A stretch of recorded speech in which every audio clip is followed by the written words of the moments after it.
Welcome back to the homestead. All right, take a look at that. See that load of wood? And see that load of wood? Oh yeah, all that's left is for us to stack it. That is a beautiful sight indeed.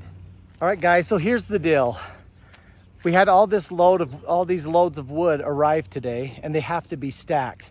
We just got back from camping, and tomorrow we are blessing our baby girl at church. So that means that we have family on both sides, me and Becca's sides of the family, they're coming over. What I want to be doing is getting up on that lift and painting more of the trim around my Pioneer house. By the time I get done stacking wood, I'll be doing that in the 100-degree heat. So the reason I'm sharing this is, oh yeah, in the process, we have to heal our potatoes because they're starting to tube up. And if potatoes get exposed to the sun, then they go green, and I think they actually go poisonous. I know they go bad. So I get it. Every single one of us is so busy right now. And this video is about keeping busy because if you haven't noticed, the world continues to burn. You know, yesterday with the stock market, you know, there was just a feeling in the equity markets that, you know, maybe the feds don't have everything under control. You think?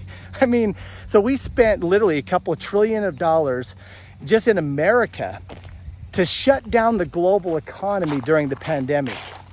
So we shut down the global economy, and then we just sat there and pumped stimulus after stimulus after stimulus, PPP loans and EIDL loans, and you know, money to every individual family in America. And what we had one of the greatest spending blitzes in American history, which then created supply shortages, which then created massive amounts of inflation.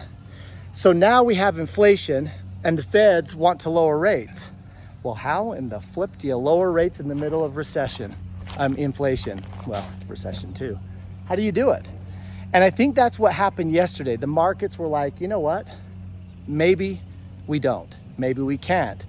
Because corporate America has been just screaming out layoffs and hey, things are really tough.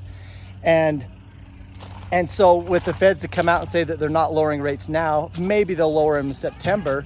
Everyone got the hint or the feeling that maybe they're not in control. That's kind of my opinion. I want you to see, look at that's our vacation rental. If you ever want to come to Manti, stay in the Manti Cottage, baby. We'll give you a tour of the homestead. All right, I also want to show you back here. So we just barely got our second mini Jersey cow bred. So the bull, he's actually the very first one right here. Looks like yesterday, see that? Here, let me turn this around, okay. I'll show you. So do you see that patch on top of the girl? So it's normally black, but when he has bred, which he has, it goes bright pink. And so over the last 2 days, we have our second cow bred. So our first mini Jersey, which is the mama, Splash, she gave birth to her girl cows, the second one that's being hid by the tiny little bull. But anyway, she's having another baby next month. And now Shasta, the baby, is bred for her first time. So I think that would mean, a March baby? So we're gonna alternate mom and baby, so that we're always in milk and we always have a calf to sell. Anyway, I'm over here and my kids are stacking this load of wood. And that's going back to my point. With everything that's going on, with what's happening in the equity markets, are these black swan events that will lead to greater inflation and greater economic crisis? I don't know. But you know, just a few weeks ago, we literally had the Democrat Party nominee, President Biden, be ousted by some influence. He said not even God, only God, would get him to bow out of the race. And then suddenly all these pressures came down and he bowed out. I made a video about that already. And then President Trump on the Republican side came literally, turned his head, boom, half an inch away or half a head turn and his head would have been gone. And what kind of chaos would be in America. So that is the state of the world. If these things don't wake you up, a democratic silent coup, an attempted assassination attempt, massive runaway inflation, Equity markets doing some gyrations, baby, which are not good. On top of that, we have the leader of Hamas who was assassinated, and now you have Iran saying that they are going to be providing EMP weaponry for Hamas to do their duty to retaliate against Israel. Oh, and by the way, they're roping us into that as well. Now, I don't know about what kind of EMP weaponry Iran has to lend to their friends Hamas, but an EMP is nothing to screw around with, guys. So all of these things should self-evidently wake you up.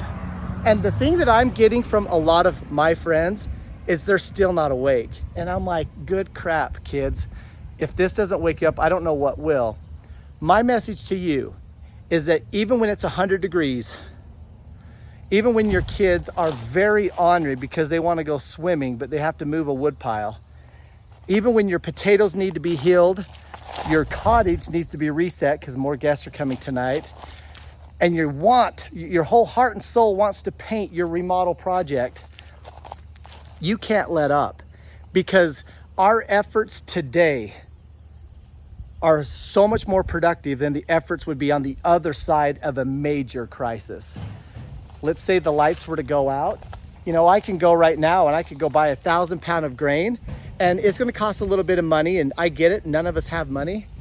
But how much easier is it to buy grain right now than on the other side of some kind of a catastrophe, when that grain has to be watered by sprinklers that most likely had to be pumped, and then tractors that have to be filled with gas, and gas stations that might be empty. I mean, you can do that with every scenario. I'm just saying, my message to you, the whole point of this video is that your efforts today, when it's hot, but when life is still actually pretty convenient, is so much better than what it would be on the other side of what could potentially be coming. Now, if you haven't watched my video on Ezra Eagle, there's 2 of them now. So the first one was very well received for me, for my small channel. And the second one is also gaining a lot of good traction, which is good, because I believe that the prophet Ezra and his 2,500-year prophecy is to wake us up. And my message is that you guys, a lot of people around us are not awake. And I know a lot of people on this channel is, but I know how frustrated you can get because a lot of your friends and family aren't. And we love them. We're not trying to be erratic, but we're trying to say, hey, you might want to start doing some food storage, y'all. So even me, who's, you know, kind of heavy end on the prepper side, we went camping last night, and I went to go get a propane tank, and I was noticing how many were empty. And I'm like, are you kidding me? You know, I get it. No matter how much we think we have done, there's so much more to do. And so I'm going to be filling propane tanks too. That'll one more thing that will keep me off of my project. By the time I get to that project, it'll be high noon. It'll be 2 o'clock and 100 degrees. But these other things have to get done. That's my message. One of these next messages, I'm going to do a water video, which is one of the most important preps. And I have got some cool freaking ideas for you. Really cool ideas. We're going to be talking things that are economically doable, because I know we all don't have a lot of money. And we're going to be talking about life straws. We're going to talk about filters, but we're going to be talking about cisterns, and we're going to be talking about rain catchment. Now, you can't do all of those things. I get it. And the last thing you want to do is to compare yourself with different people and then get overwhelmed. What you want to do is consistency, small and simple means. And so we're going to talk about not losing your head, but I am going to give you a lot of ideas from very simple to very advanced. And I would suggest to you that the effort that's right for you is what you can do. But doing nothing or getting overwhelmed is stupid. No. So get at it. Get to work. Get sweaty. You can do this. All right. See you next video.